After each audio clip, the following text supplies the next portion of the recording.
All right, this short's going to bring you into the ways of the Lord, how we are instructed by the Apostle Paul to live.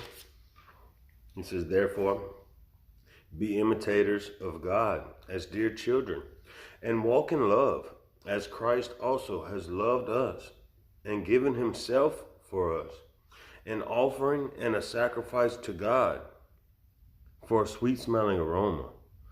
And that's what Paul's saying that our life should be. But fornication and all uncleanness or covetousness, let it not be named amongst you, as is fitting for saints.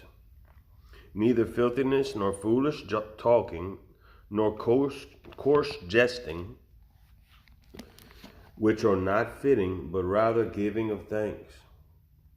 For this you know, that no fornicator, unclean person, nor covetous man who is an idolater has any inheritance in the kingdom of Christ and God. Let no one deceive you with empty words, for because of these things the wrath of God comes upon the sons of disobedience. Therefore do not be partakers with them, for you were once darkness, but now are you light in the Lord. Walk as children of light, for the fruit of the Spirit is in all goodness, righteousness, and truth, finding out what is acceptable to the Lord. And have no fellowship with the unfruitful works of darkness, but rather expose them. For it is a shameful thing to even speak of those things that are done by them in secret. But all things that are exposed are made manifest by the light. For whatever makes manifest is light. Therefore he says, awake you who sleep, arise from the dead, and Christ will give you light. See then that you walk circumspectly, not as fools, but as wise, redeeming the time, because the days are evil.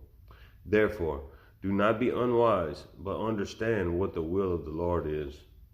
And do not be drunk with wine, in which is debauchery, but be filled with the Spirit, speaking to one another in psalms and hymns and spiritual songs, singing and making melody in your heart to the Lord, giving thanks always for all things to God the Father in the name of the Lord Jesus Christ, submitting to one another in the fear of God.